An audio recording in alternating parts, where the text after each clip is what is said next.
जोड़ गोरनो मेरे एक बार वंदना हजार बार वंदना एक बार वंदना हजार बार लाख बार वंदना करोड़ बार वंदना लाख बार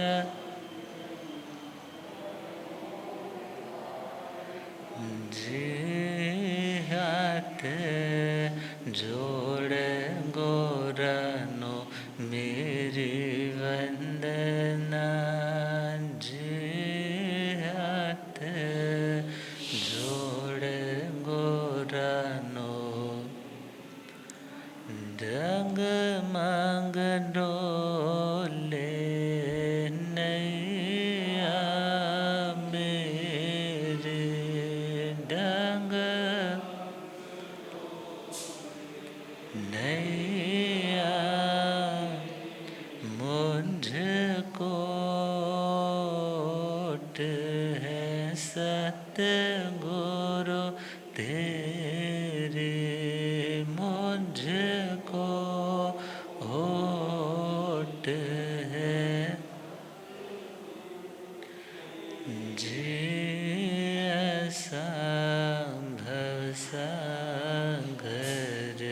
पार लंघना जी ऐसा भवसागर जी हाथ जोड़े गोरनो मेरी वंदना जी हाथ जोड़े गोरनो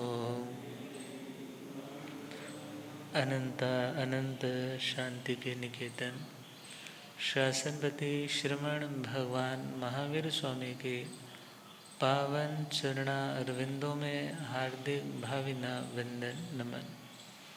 मेरे अंधेरे जीवन को रोशनी प्रदान करने वाले परम उपकारी आगम ज्ञान के भंडार आगम ज्ञाता आगम पुरुष जिन शास्त्ररतन हिमाचल केसरी उपाध्याय भगवंत श्रद्धेय गुरुदेव श्री जितेंद्र मुनि जी महाराज साहब के पावन चरण कमलों में हार्दिक भावना वंदन नमन। आदरणीय विद्याभिलाषी श्री सुप्र मुनि जी, पाठ पर शोभायमान मधुर वक्ता सरल मना महासाध्वी डॉक्टर श्री स्वाति जी एवं समस्त भगवती स्वरूपा महासाध्वी वृंद, धर्म सभा में उपस्थित धर्मानुरागियों, सुशीलवती माताओं एवं बहनों, असीम पुण्योदय से भाग्योदय से आप सबको संतों का समागम और वीतरागवाणी श्रवण करने का शुभ अवसर प्राप्त हो रहा है। परमात्मा भगवान महावीर स्वामी जिन्होंने महान पराक्रम करके अपने भीतर के शत्रुओं का संहार किया, बाहर के शत्रु यदि कोई है उसका कारण अपने ही पाप कर्म है, तो परमात्मा ने मूल को पकड़ा, मूल को सुधारा और स्वयं अरिहंत पद तक पहुंच गए। तो उस पावन दशा में परमात्मा ने उस समय में दुनिया को धर्म का संदेश देने वाले लोगों की मानसिकता में कहीं ना कहीं राग और द्वेष से संलिप्तता को देखा और देखा कि ये दुनिया के लोग सत्य का अन्वेषण करना तो चाहते हैं, मगर इन्हें सत्य का मार्ग बताने वाला व्यक्ति खुद राग और द्वेष से संलिप्त है, युक्त है। तो परमात्मा ने अपने समय में चल रहे 363 मत, कितने मत? 363, इतनी टाइप्स की फिलॉसफी उस टाइम भी चलती थी। अब सारे जैन धर्म मानते थे, ऐसा भी नहीं था।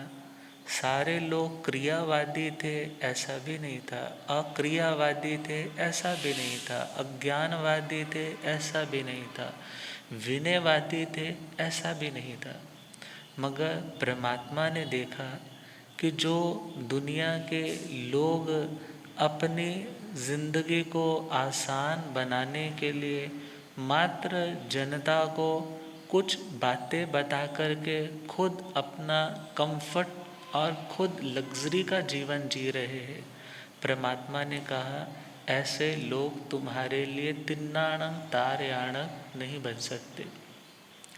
परमात्मा ने स्वयं राग और द्वेष से ऊपर उठ करके जिस सत्य का साक्षात्कार किया, उस सत्य को परमात्मा ने दुनिया के साथ शेयर किया।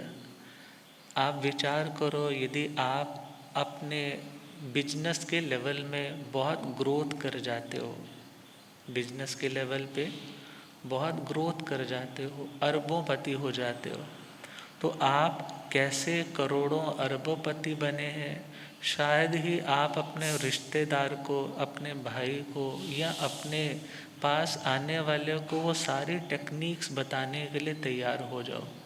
मगर परमात्मा ने तो, कि मैं परमात्मा कैसे बना, भगवान ने तो सारी रेमेडीज, हर चीज़ दुनिया से क्या कर दी, शेयर कर दी, कुछ भी छुपाया।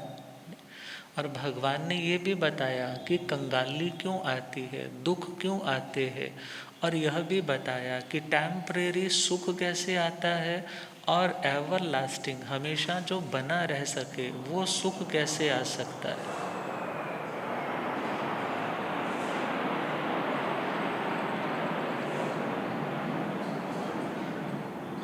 तो परमात्मा का एक एक शब्द उनके अनुभव के आधार पे है। उन्होंने जैसा जाना देखा वैसा दुनिया को समझाया।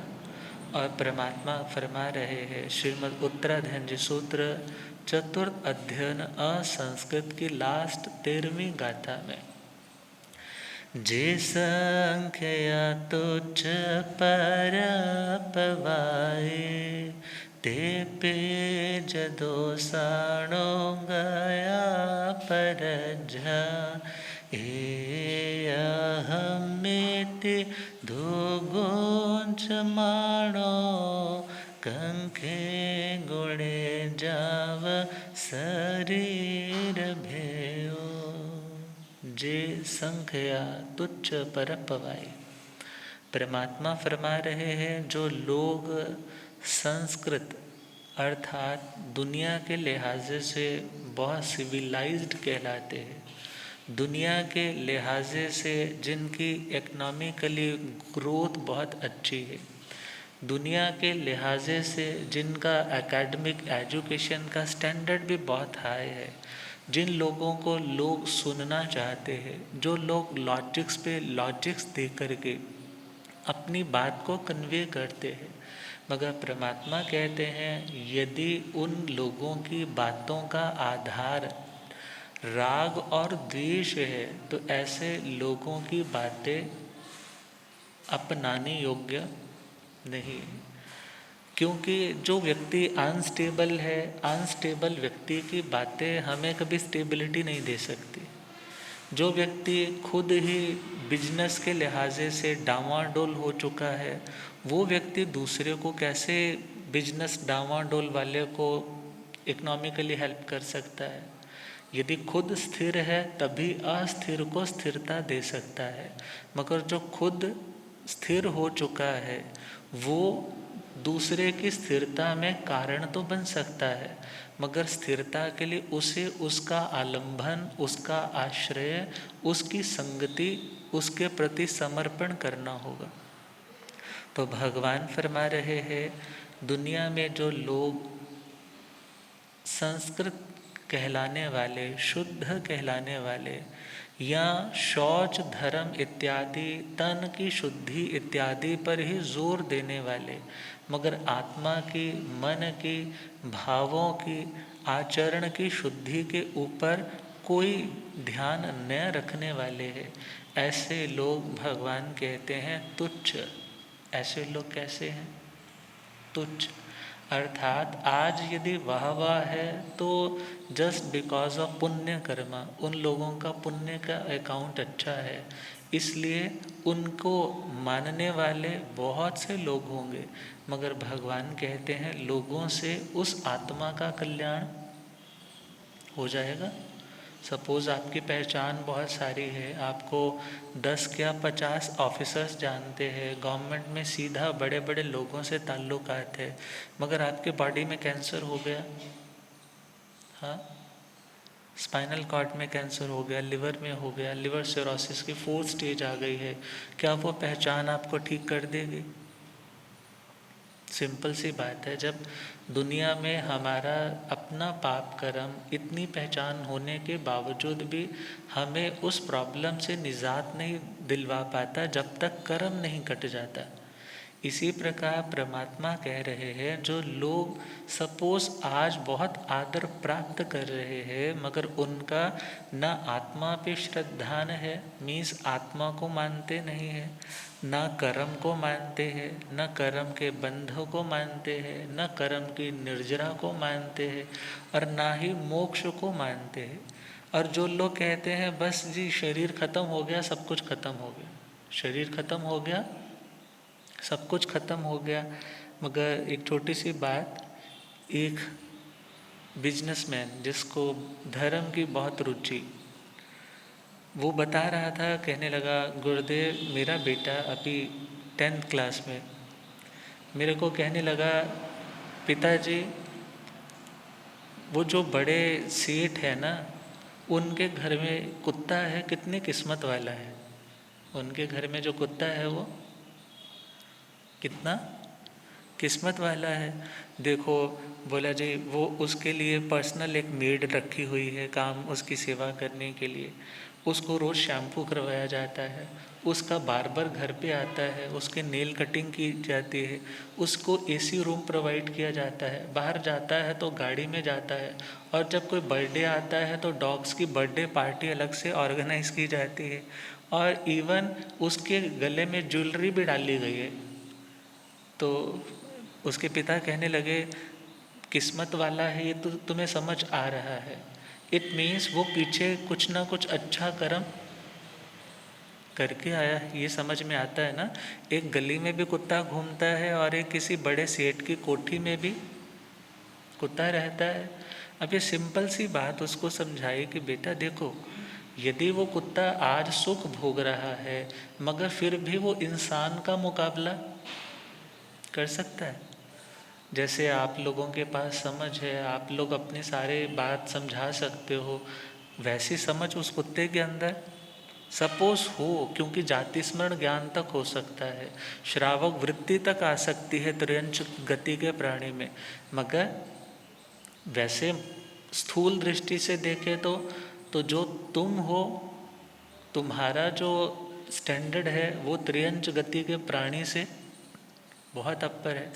उसने कहीं ना कहीं माया, निकृति, खोटा तोल, खोटा माप, किसी पे झूठा दोषारोपण लगाया होगा। पुण्य तो बहुत किया मगर साथ में ऐसे पाप भी किए जिसके कारण आज बहुत कंफर्टेबल जोन में रहने वाला कुत्ता तो बन गया, मगर फिर भी कहलाएगा क्या? कहलाएगा क्या? फिर भी कुत्ता ही कहलाएगा।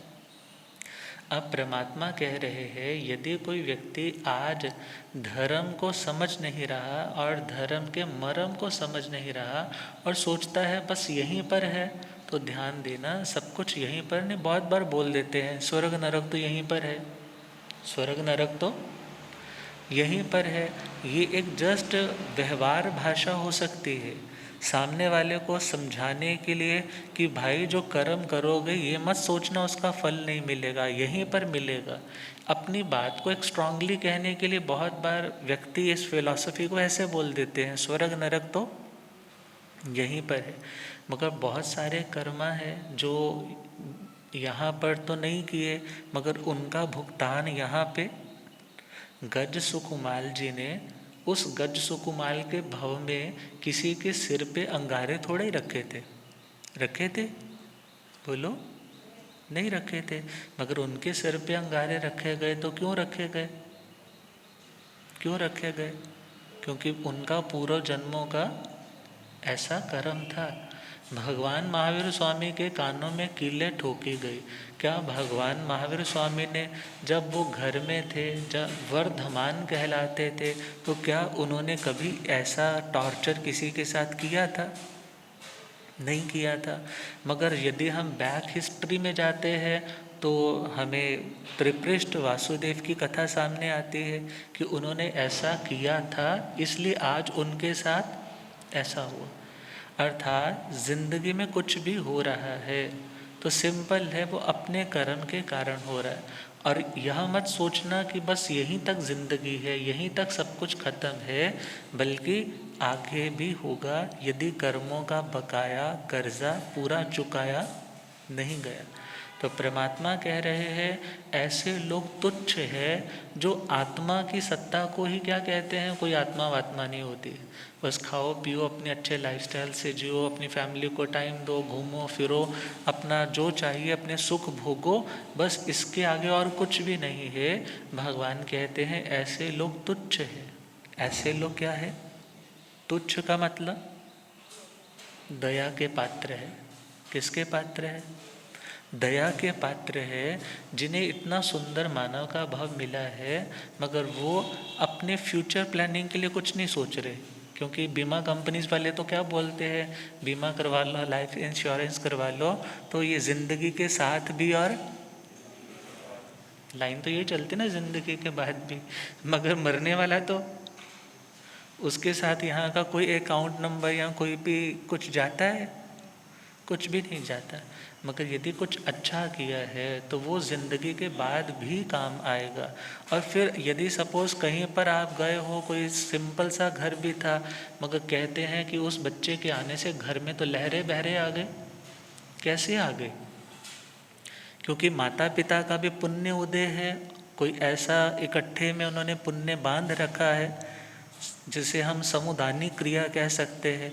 कुछ वो शुभ रूप में उन्होंने जो शुभ कर्म इकट्ठे किए हैं, उनका उदय भाव आया है और उस जीव का जैसे ही अवतरण हुआ है और सारे सुख सारी खुशियाँ उनके घर में आने लग पड़ी हैं, जिन्हें मैटीरियलिस्टिक हम कहते हैं।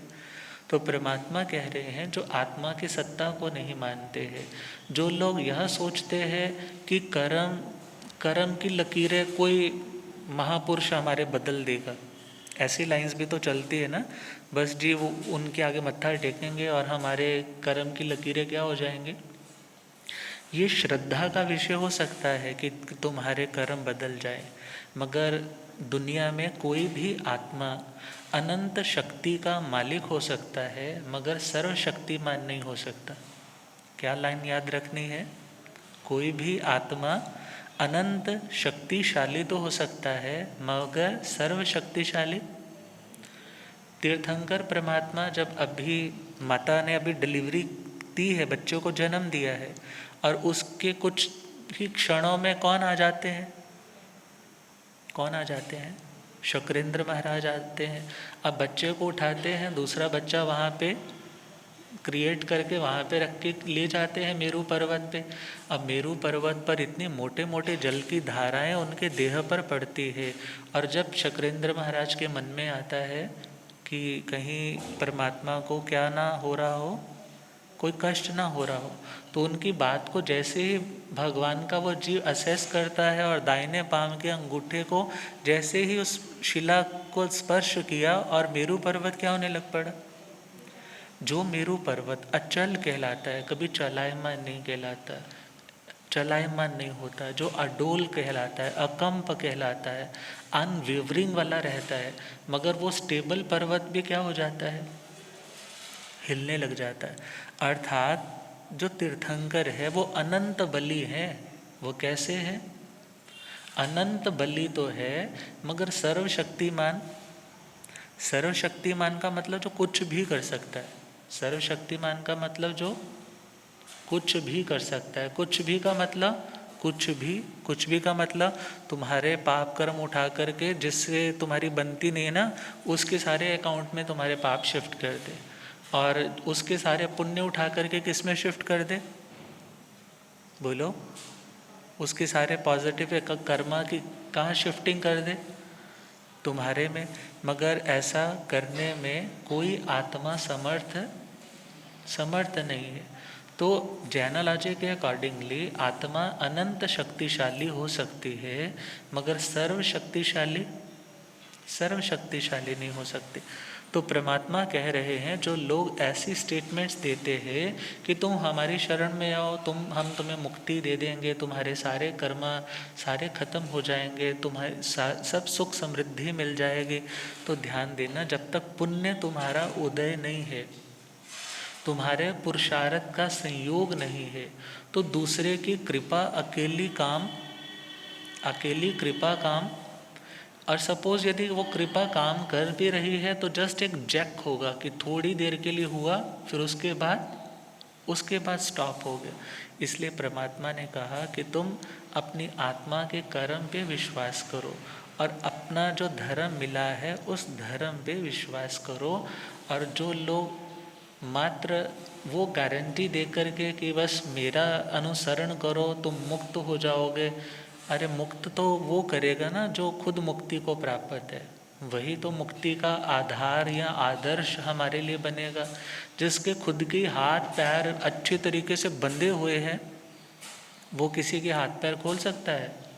यदि बंधे हों, कौन खोल सकता है? जो खुद उन बंधनों से मुक्त हो। तो इसी प्रकार जो राग और द्वेष से मुक्त है, ऐसे भगवंतों की बातें, उनकी सुजेशंस, उनकी एडवाइसेस, उनका दिशा निर्देशन ही हमारे कर्म के बंधन को खोलने में हमारे लिए सहायक हो सकता है। मगर जिनके अभी अपने राग द्वेष टूटे नहीं, यदि वो अपनी ओर से ही कुछ स्टेटमेंट्स देने लग जाएं, तो ऐसे लोगों की स्टेटमेंट्स हमारे उद्धार का कारण नहीं बन पाए। यदि साधु साध्वी जी महाराज आगम के अनुसार बोल रहे हैं, किसके अनुसार? आगम के अनुसार। क्योंकि आप हमें सुनने नहीं आते, आप किन्हें सुनने आते हैं? बोलो, किसे सुनने आते हैं? भगवान को सुनने आते। तो भगवान की बातों को तो यहाँ एक व्याख्या दे करके, एक्सप्लेनेशन दे करके यूँ समझाया जाता है कि वो बात क्या हो जाए, दिमाग में स्थिर हो जाए।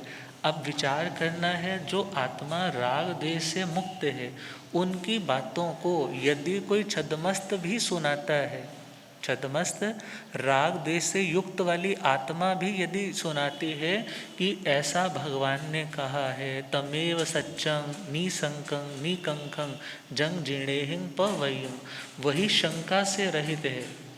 मतलब कोई डाउट करने की ज़रूरत नहीं है। किन बातों पे? जो किन्होंने कही है? राग और द्वेष से विजेता आत्मा ने। क्योंकि जिन शब्द का मतलब, जिन शब्द किससे बना है? जीत शब्द से। किससे बना है? जीत। जीत से ही क्या बना है? देखा जाए सिंपली हम देखें तो जिन शब्द बना है। मगर किसको जीता? किसको जीता? राग और द्वेष को। राग और द्वेष ने अभी तक तो हमें जीत रखा है ना, मगर जो राग और द्वेष को जीत लेगा वो सबसे बड़ा विजेता। तो राग और द्वेष के विजेता को क्या कहा? जिन कहा। और कहा हमारा जैन लोगों का किसी से कोई झगड़ा नहीं है, भले कोई किसी को आप शिव बोलो, किसी को ब्रह्मा बोलो, किसी को विष्णु बोलो, हमें किसी से कोई झगड़ा नहीं है, मगर हम हर किसी के आगे माथा झुका सकते हैं। हम हर किसी के आगे माथा झुका सकते हैं, मगर शर्त है कि वो राग द्वेष के विजेता होने चाहिए। क्या होने चाहिए? वो राग द्वेष के विजेता होने चाहिए। आप टाइटल उन्हें कोई दे दो, भले उनको ब्रह्मा बोल दो, भले विष्णु बोल दो, भले शिव बोल दो, मगर यदि वो राग और द्वेष से विजय प्राप्त कर चुके हैं तो हमारे लिए वो आदर्श है, वंदनीय है, पूजनीय है। मगर यदि वो अभी राग द्वेष से युक्त है तो कोई भी टाइटल दोगे तो वो हमारे लिए वंदनीय नहीं। हम किसी का तिरस्कार करने के लिए नहीं बोल रहे, मगर वंदनीय का मतलब हम उन जैसा होना चाहते हैं, इसलिए हम उनके उस पराक्रम को नमस्कार कर रहे हैं कि जिस बल पराक्रम के कारण उन्होंने उस लेवल को पाया, उनके उस सैक्रिफाइस को, उनके बलिदान को सलाम कर रहे हैं कि अभी तक हम अपनी इच्छाओं का बलिदान नहीं दे पाए, छोटी छोटी बात में भटक जाते हैं, छोटी छोटी अपनी मन की प्रायोरिटी को आगे रख करके भगवान की बातों को एक किनारे रख देते हैं। मगर जिन्होंने सच्चे मायने में सन्मार्ग पर चलते हुए आने वाली अनेक बाधाओं को, डिस्ट्रैक्शंस को, अट्रैक्शंस को लांघ करके मंजिल को पाया है, वो हमारे लिए क्या है? वंदनीय है। तभी तो क्या बोलते हैं, जिसने राग द्वेष का मालिक जीते सब जग जान लिया, जिसने राग द्वेष का मालिक जीते सब जग, सब जीवों को मोक्ष मार्ग का निष्प्रेह उपदेश दिया, जिसने राग द्वेष का मालिक जीते सब जग, बुद्ध वीर जिन हरिहर ब्रह्मा या उसको स्वाधीन कहो, भक्ति भाव से प्रेरित होया, चित्त उसी में लीन रहो, जिसने राग द्वेष का मालिक जीते सब जग। ये मेरी भावना कब कब पढ़ते हैं? जब उठाला होता है महाराज जी तब पढ़ते हैं ऑनेस्टली तो। मगर ये मेरी भावना इतनी सुंदर है, ये रेगुलर टर्म्स में पढ़नी चाहिए। कहीं पर भी हो, भले कोई मांगलिक कार्य भी हो तब भी पढ़नी चाहिए। मगर आज के टाइम में क्या हो गया, किसके साथ जोड़ दिया इसको? उठाले के साथ। मगर कितनी सुंदर बात है, जिसने राग द्वेष काम आदि, जिस आत्मा ने राग द्वेष आदि, आदि का मतलब और ऐसे जितने जितने भी विकृतियां हैं जो आत्मा के पतन का कारण बनती है, जिसने राग द्वेष काम आदि, काम इत्यादि, क्रोध आदि जो आत्मा को गिरावट की ओर लेकर के जाते हैं, इन सबको जीते, इन जिस आत्मा ने इनको जीत लिया, और जीतने का रिजल्ट क्या हुआ? सब जग जान लिया। जीतने का रिजल्ट क्या हुआ? सब जग जान लिया। मीन्स सारी दुनिया का नक्शा उनके सामने बिल्कुल एग्जैक्ट ऐसे आ गया जैसे हाथ के ऊपर सपोज आपने आंवला रखा हो, हाथ के ऊपर आपने रसगुल्ला रखा हो तो आपको दिखता है ना इजीली, ऐसे ही उनको फिर हर चीज़ इजीली दिखाई देती है। ऐसा क्यों हो रहा है? वो कॉज एंड इफेक्ट की थ्योरी को अच्छे से समझने वाले हो जाते हैं। कौन?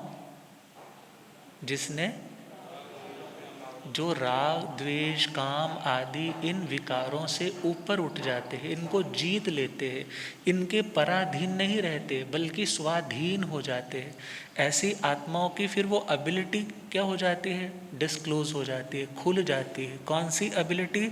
सब कुछ जानने और देखने की। क्योंकि जब तक सब कुछ जानते और देखते नहीं है, जब तक सब कुछ जानते और देखते नहीं है तभी तक व्यक्ति में भटकाव, तभी तक क्यूरियोसिटी, तभी तक कुतूहल, तभी तक चिंता, तभी तक तनाव होता है। ऐसा क्यों हुआ, ऐसा ना हो जाए, पता नहीं आगे क्या होगा। मगर जिन्होंने सब कुछ जान और देख लिया, ऐसा इसलिए हो रहा है, ऐसा इसलिए होगा, तो ऐसे आत्माएं फिर स्टेबल हो जाती है। क्या हो जाती है, बोलो? स्टेबल हो जाती है। तो हमें स्टेबिलिटी चाहिए। क्या चाहिए?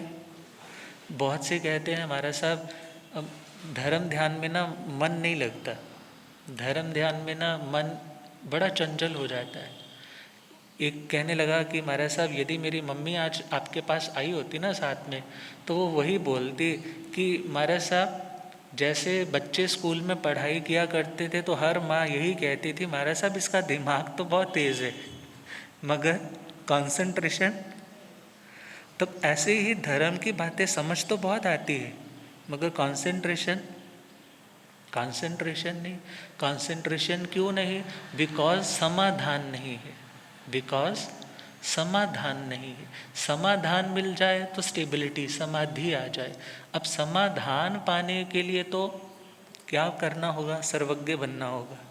क्या बनना होगा, बोलो? सर्वज्ञ सर्वम जानाति इति सर्वज्ञ, जो सब कुछ जानता। सब कुछ means nothing is hidden for him, कुछ भी उनके लिए ऑब्सक्योर्ड नहीं है, कुछ भी छुपा हुआ नहीं है। जब उन आत्माओं के लिए कुछ छिपा हुआ नहीं है, फिर उनको किसी के प्रति कोई कंप्लेंट ही नहीं होती, किसी के प्रति कोई शिकायत शिकवा ही नहीं होता। वो आत्माएं बिल्कुल प्रसन्न मोड पे, हैप्पी मोड पे, एवरलास्टिंग पीस के मोड पर आ जाती है। मगर उस लेवल तक पहुंची कैसे? राग को, द्वेष को, काम आदि शत्रुओं को जब उन्होंने छोड़ दिया या उन्होंने उनके ऊपर विजय प्राप्त कर ली। विजय प्राप्त करने का मतलब, विजय प्राप्त करने का मतलब राजा अपने दास के अकॉर्डिंग नहीं चलता, बल्कि दास को किसके अकॉर्डिंग चलाता है? अपनी विल के अकॉर्डिंग, अपनी इच्छा के अकॉर्डिंग चलाता है। इसी प्रकार जो आत्मा अभी तक राग और द्वेष का गुलाम बना है, ऐसी आत्मा कभी शांत नहीं हो पाए। और जिसने राग और द्वेष को अपना गुलाम बना लिया है तो इट मीन्स अब उसकी चलती है, उन राग और द्वेष की चलती।